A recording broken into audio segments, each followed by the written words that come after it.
Hello guys, તો આજે તો ગામડામાં ગુડ મોર્નિંગ થઈ ગયું છે અને સવારમાં સાહેબ જો ન્યૂઝપેપર વાંચે છે અને હું કચરા વાળવા લાગી છું કેમ કે રેડી થઈને હમણાં જવાનું છે પ્રસંગમાં.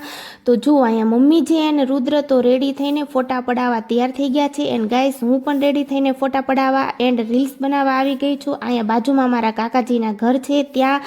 અહીંયા તો તમે જુઓ તો ખરા, આખી ઓસરીમાં સિંગર સિંગ છે. તો આ સિંગ અમારી વાડીની સિંગ છે. તો ચાલો બધા ખાવા. પછી તો ફાઇનલી બેસી ગયા ગાડી માં જવાનું હતું ગઢડા. તો આ છે મારા દેરાણી જેના પપ્પાના ઘરે વાસ્તુ હતું, તો અમે સ્પેશિયલી તેમના ઘરે આવ્યા હતા.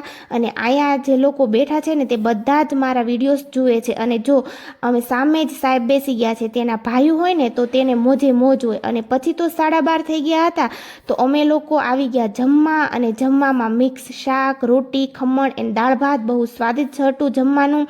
ત્યાં તો રુદુ કે લાવ મમ્મી તારો વિડીયો બનાવું, તું જમતી હોય તેવો. અને અહીંયા બીડું હોમાય છે, તો આરતી થાય છે. એન્ડ અહીંયાની ફિલિંગની વાત કરું ને તો એકદમ પોઝિટિવ ફિલિંગ આવતી હતી. એન્ડ હવે લાસ્ટમાં તો ઢોલી આવ્યા તો અમે તો થોડા ગરબા પણ લઈ લીધા અને નીકળી ગયા ઘરે જવા માટે. એન્ડ એટલો તડકો હતો કે વાત ના પૂછો, શિયાળા જેવું કશું લાગતું જ નહોતું. તો સાહેબને કીધું સોડા પીવી પડશે, પછી સોડા પીને નીકળી ગયા ઘરે. ને બહુ થાકી ગયા હતા, વાગી ગયા છે 4. તો થોડો આરામ કરી લઉં. તો હું ગાઈસ આરામ કરું ને ત્યાં તમે લોકો લાઈક, કમેન્ટ, શેર, સબસ્ક્રાઈબ કરી દેજો અને મળીએ મારા નેક્સ્ટ બ્લોગમાં.